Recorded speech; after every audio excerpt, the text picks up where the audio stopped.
তাম্রলিপ্ত পৌরসভার ১৭ নম্বর ওয়ার্ডে পৌরসভার জায়গায় নিজের চায়ের দোকানের পাশে অবৈধভাবে নির্মাণ কাজ শুরু করেছিলেন মহাদেব মণ্ডল। অবৈধ সেই নির্মাণে বাধা দেন ১৭ নম্বর ওয়ার্ডের তৃণমূল কাউন্সিলর অলোক সাঁতরা। সেখানেই দুপক্ষের মধ্যে ঝামেলা শুরু হয়। প্রসঙ্গত পূর্ব মেদিনীপুর জেলার সদর শহর তমলুক, আর সেই শহরেই অবস্থিত ঐতিহ্যবাহী প্রাচীন তাম্রলিপ্ত পৌরসভা। শহর জুড়ে দিন দিন গজিয়ে উঠছে অবৈধ নির্মাণ, যার জেরে নিত্যদিন যানজটের সৃষ্টি হচ্ছে এলাকায়। নিমতলা মোড় থেকে তমলুক শহরে ঢোকার মূল প্রবেশ পথের পাশেই ছিল মহাদেব মণ্ডলের চায়ের দোকান। ফের তার পাশেই আবার একটি নতুন নির্মাণ শুরু করেছিলেন মহাদেব মণ্ডল, আর সেই নির্মাণের কাজেই রবিবার সকালে বাধা দিতে গিয়েছিলেন পৌরসভার কাউন্সিলর অলোক সাঁতরা। আজকে হঠাৎ আমি দেখুন, আমি একটা গরিব মানুষ, আমি একটা যা হোক আমার পিছনে জায়গা আছে, সামনে পৌরসভার জায়গা, আমি তাতে একটু করে খেয়েছিলাম, লিজ পেয়েছি, আমি লিজও পেয়েছি। কিন্তু লিজ দেওয়ার পরেও আমাকে আমি যখনই ওই মানে ঘর করতে যাচ্ছি, ঘর না ওটা মানে করতে বসার জায়গা করতে যাচ্ছি, তখনই কাউন্সিলর এসে মারদাঙ্গা করে, এই ভাঙা গরিব মানুষ আমরা মারদাঙ্গা করে ভেঙে টেঙে দিয়ে চলে গেলেন ওনারা। এখন কি লিজ রয়েছে? এখনও লিজ দেয়নি। ওনারা তো আবেদন করছি, অনেকবার আবেদন করা হয়েছে, কিন্তু লিজ আমাকে আর রিনিউয়াল করেনি। আগের লিজটা শেষ হয়ে গেছে, তারপরে লিজটা আমাকে, আমি গরিব মানুষ খেটে খাই, আর ছেলেরাও তো বেকার হয়ে আছে, চলবে কী করে? সংসারটা যাই হোক কোনো চালাইতে হবে, সেটুকু করতে দেয়নি। আমি তো একা করিনি, সবাই করছে, এই লাইনে যা আছে সকলেই করছে। কে ৯৯ বছর কিন্তু লিজ নিয়ে আছে, সে পর্যন্ত আমাকে তার মেয়ের বাড়ি বলে কাউন্সিলর এসে আমার দিকে সব ভেঙে টেঙে দিয়ে চলে গেল। নির্মাণটা করলাম, আমাদেরকে লিজ দিয়েছিল বলে আমরা নির্মাণটা করেছিলাম।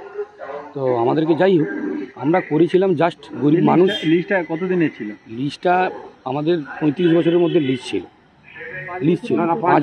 ৫ বছর অন্তর ছিল, 5 বছর অন্তর ছিল। তো যাই হোক, আমাদের কাউন্সিলর দিয়েছিল। লিজটা কি বর্তমান রয়েছে না শেষ হয়ে গেছে? লিজটার মেয়াদ শেষ হয়ে গেছিলো, আবার লিজ আমাদের আবেদন করেছি, আমাকে দিচ্ছেন।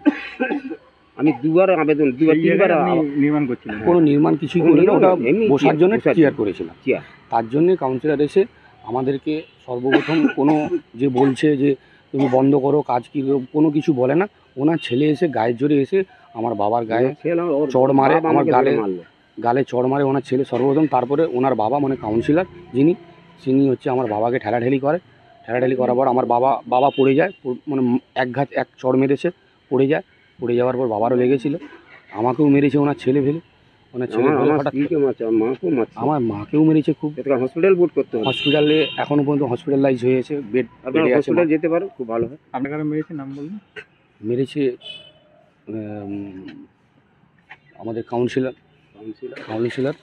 আর কাউন্সিলরের ছেলে, ওরা দুজনে, আর ২-৪ জন ওদের পাশাপাশি কেউ ছিল, তারা এসে তারা গায়ে হাত দেয়নি। কিন্তু আর এনাদের হচ্ছে এই সামন্ত বাড়ির কিছু ৪-৫ জন ছেলে এসেছিল,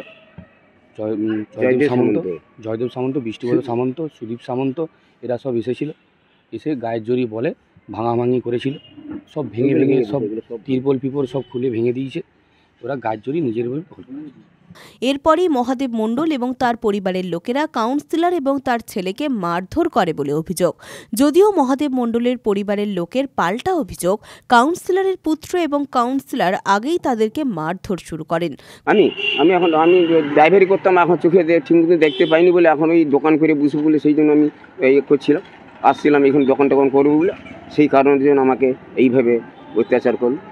আমরা কোনো মারধর করি, ওরা মস্তান সব লেসে, ওনার ছেলে টেলেকে লেসে উনি আর মারধর করে গেছে আমাদের। আমার স্ত্রী আছে হসপিটালে, এটাই আপনি প্রমাণ নিয়ে নিতে পারেন। বিষয়টা কিছুই নয়, কাউন্সিলরকে আমরা মারধরও কিছু করি না, এগুলো ফালতু বকছে। ওনার ছেলে আসছিল, উনি ওনার ছেলেকে নিয়ে, ওদের দলবলকে নিয়ে আসছিল। তো হঠাৎ করে এমনিতেই বাবা কাজ করেছিল সামনে, ওইখানটা একটু কাজ করেছিল বসার জন্য, একটা বসার চেয়ার করেছিল। তার জন্য কাউন্সিলর এসে, তার ছেলে এসে হঠাৎ করে বাবার গালে চাপড় মারে। আমার স্ত্রী আসছিল, আমার স্ত্রীকেও টানা মানে চড় মারে। আমার মা গিয়েছিল, আমার মা যেহেতু রিসেন্ট হাত ভেঙেছে, মার হাতেও মানে রড ঢোকানো ছিল, তার হাতে করেও মেরেছে ওনার ছেলে। আর আমার স্ত্রীর হচ্ছে নাইটি ছিঁড়ে দিয়েছে, স্ত্রীর গলার চেন ছিল, হাতের ছিল, সব কেটে নিয়েছে, দিয়ে ঠেলাঠেলি করেছে ওনার ছেলে। আর ওনার ছেলে করতে গিয়ে হঠাৎ কেন করলো জানি না, কেন করলো, গায়ের জোরে গায়ের বলে করলো, কি করলো আমরা তো জানি না। আমার আজকে ওখানে মহাদেব মণ্ডল নামে একটি লোক আমাদেরই ওয়ার্ডে, সে ওখানে একটি বেআইনি ঘর, একটা ঘর অলরেডি নির্মাণ করে আছে আগের থেকে, সেই ঘরটার পাশে আরেকটা নতুন পাকার বাড়ি নির্মাণ করতে গেছিলো, পাকার ঘর।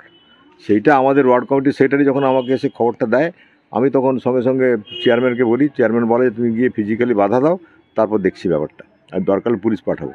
এবার আমি গেছি মানে কি, আমার হাত খোঁড়া, আমি তো মোটরসাইকেল চড়তে পারি না, আমার ছেলে দাঁড়িয়ে ছিল, ওকে বলেছি যে চল আমাকে নিয়ে চল, আমি যাই, ওর সঙ্গে গেছি। বাস যা গিয়ে পৌঁছে ওকে বলেছি কী হচ্ছে কি, এটা বন্ধ করো। কি বন্ধ করো কেন বন্ধ করো, তোমার বাবার জায়গা না গিয়ে যায়, মানে সেই অশ্লীল ভাষায় যাই তাই গালাগালি করতে করতে বাস ঠেলাঠেলি করতে করতে মারধর, ছেলেকেও মেরেছে, আমাকেও মেরেছে, আমার ওখানে জামাই টামাই চলে এসে তাদেরকেও মারধর, মানে সবাইকে মারধর আর কি, গুন্ডামি এক ধার থেকে।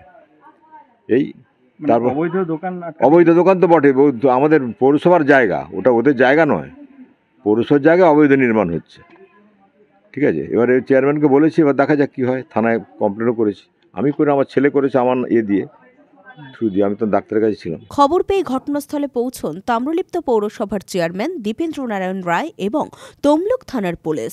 এই বিষয়ে কাউন্সিলর অলোক সাঁতরা এবং তাঁর ছেলে অর্ঘ্যদীপ সাঁতরা তমলুক থানায় লিখিত অভিযোগ দায়ের করেন। দোকানটাওর হয়ে আছে প্রায় দুর্গাপূজার সময়, একটা দোকান আরেকটা দোকান পাশে করতে যাচ্ছিল, সেটা একটুখানি উঠেছে, বোধহয় ফুটখানেক উঠেছে, উঠে ঢালাই ফালাই করে ফেলছে আগে, সেটাকে বন্ধ করে দেওয়া হয়েছে, সে ওই অবস্থাতেই পড়ে আছে এখনো। না, অবৈধ নির্মাণ তো, আমি অবৈধ নির্মাণের বিপক্ষে সব সময়, আমি চাই যে রাস্তাঘাট পরিষ্কার থাকুক, অবৈধ নির্মাণ বন্ধ থাক। এখন গায়ের জোরে কেউ করলে তাকে তার আইন অনুযায়ী ব্যবস্থা নিতে হবে, এছাড়া কী করার আছে। পৌরসভার লোককে, আমি পৌরসভার লোক, আমি পৌর প্রতিনিধি, আমার চেয়ারম্যানকে বলা ছাড়া আর কী করার আছে, আমার তো নিজে আর বেশি কিছু করার নেই। চেয়ারম্যানকে বলেছি, দেখা যাক কী হয়। মহাদেব মণ্ডল, গৌতম মণ্ডল তার ছেলে, হ্যাঁ, ও চায়ের দোকানই করে, আগে গাড়ি টাড়ি চালাতো, এখন চায়ের দোকান করে। বাড়ি ওইখানে, ওই পেছন দিকেই বাড়ি। দল আমার কী দল করে কী করে বলবো, আমার দল তো নিশ্চয়ই না করেন না, নাহলে আমাকে মারধর করে এইভাবে। ঘটনার তদন্ত শুরু করেছে তমলুক থানার পুলিশ। নিশ্চয়ই কাজ বন্ধ করেছে, আমরা কাউন্সিলররা সবাই এসেছি, আমরা পুলিশকে কঠোর স্ট্রিকচার দেবো দোষীকে গ্রেপ্তার করার জন্য, অথবা তাম্রলিপ্ত পৌরসভা তার আইন অনুযায়ী ব্যবস্থা গ্রহণ করবে। পুলক বেরার রিপোর্ট, খবর বিসিবিএস।